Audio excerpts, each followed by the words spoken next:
maybe I want it under identity data, and I also want another parameter called view classification, or just the word maybe classification. So I'm going to go back into my project parameters. I'm going to pick on this one and modify it while I'm in there and say group yourself under identification, identification data, okay, which is good. And now I'm going to make another property called classification. Okay, it's going to be a text property. It's going to be grouped under identity data in the browser. And this is the killer. It's got to be associated to views. Good.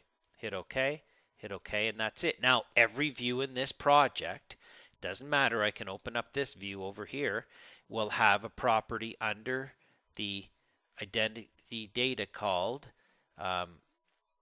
down here a little bit further. Classification, I went too far. There we go. Subdiscipline and classification. So I can go into here and, make this and call it, design. That's the subdiscipline of the view, and the view classification is, whatever. I can just put arch in there and hit apply. So those are two values. Okay. And I can now pick on here, and I can pick that, or I can add a new one in here and call it preliminary. And then I'll have two options for the next view. So design and, oh, I didn't leave it. I'll just do prelim. Okay, hit apply. So now I can go to this view, and I can go down to the subdiscipline, and there's prelim, and there's arch. Now I want to go back here and change this and hit apply, and then go to this one, and you should see, yeah, you'll see both. All of the options you've put in will be in there. You won't have to retype it. Okay, and hit apply. Now that we've added the project parameters, and then we've noted where they are per view, these are our new project parameters. Now we can go into our project browser organization, and we can say make a new one and group it by subdiscipline.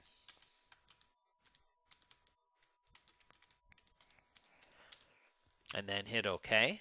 And then it's going to group by, guess what? Where is it? Subdiscipline. It's on the list here because I made it as a project parameter and applied it to views. Otherwise, it wouldn't be here. Okay, and then by maybe classification. Those are my two properties that I made up on the fly. Hit OK, and then make it current. Hit apply. Hit OK. So now it's grouping our question marks. Perfect. So now it's grouping by the subdiscipline, and then by the view classification, and then the view name. And these are both values of properties I made up by starting with project parameters and applying it to views, and then filling in the information, and then using the project browser to organize by that data. But now look what we have, the wonderful question marks. I'm so glad this came up.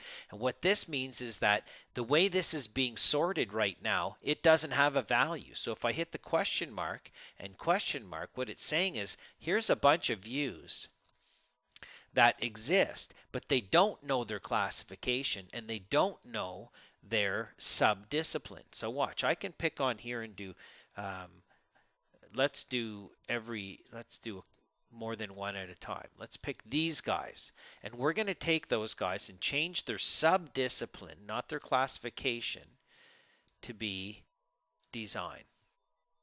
Oh, no, that's that one. I'm surprised I can't. Can I not go here and here and here? I want to try to do these all, and it's not letting me. So I think I have to do them one at a time. So I'm going to go in here and change this to be subdiscipline design. All of a sudden, that one's going to disappear down to here. I'm going to take this guy and add the I'm going to change its classification to be arch. So now, look, it's still under these question marks because it doesn't know its subdiscipline, but it does know its classification. So we're playing the shell game with our views here because it's reading properties. So the thing to remember is, first, when you see question marks, you should go in and investigate how it's organizing. So the first thing we always want to do is go in here, look what's current, hit edit. It's going by the subdiscipline and the classification, and then finally by the view name once it's got those grouped. So if these two properties are not filled out, that's the question marks. This question mark represents this. This question mark represents this field.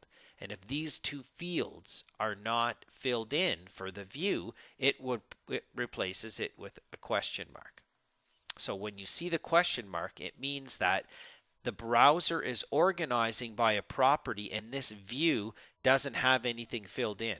So I could go in here and say, okay, you are discipline design and you are discipline preliminary.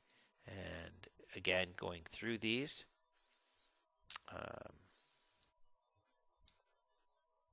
Subdiscipline, I should say. I keep saying discipline. Subdiscipline. There's a difference. Subdiscipline is a man-made property. Discipline is factory-made. So there. So now what happens, I'm going to take this guy and change its subdiscipline to be, and again, I can make a new one in here and call it, plumbing. Okay. So now look how it's done it. I've got subdiscipline of design, plumbing, and preliminary. That's those subdisciplines. And each one has some views. Now look, this one all of a sudden has question marks. This view is good. These guys, because they know their subdiscipline and their classification. This guy doesn't know its classification. If I pick on here and I fill in the classification field, arch, then all of a sudden it's going to go put it in there. Pick on here, fill in its classification to be maybe mechanical. I can make another one up, right? And then hit apply, and it'll create a new classification. So this is the subdiscipline, this is the classification. Now maybe I want it by discipline, subdiscipline classification. Watch, I can just go in here. Let's go to the wrong one. Project browser. Okay, I'm going to take this one, I'm going to rename it and call it discipline instead of subdiscipline to start with. Okay, rename you specify it already exists. Oh, okay, so I'm going to take this guy and delete it. Delete that guy. I don't need it. Rename this guy again.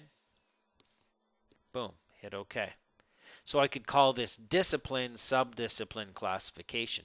I'm going to go in and hit edit and say, okay, first group by the discipline of the view, then group by the subdiscipline of the view, then group by the view classification of the view, and finally by the view name. Now if I hit OK and OK, it's going to group it by the discipline, architectural, subdiscipline, design, classification, arch, and then finally by the view name. And if you actually pick on the view and read it, it'll give you the information here. Watch. First, it's going to give you the view name, which is west. Okay, if you rename it, it'll sort it. Okay, then it goes by the classification, which is arch, then the subdiscipline, which is design, and then finally the discipline, which is architectural. So again, these are all just properties of the view, and then that's how you organize it. So great lesson on creating project parameters and a little more detail on sorting the project browser by project parameters and as well as factory parameters.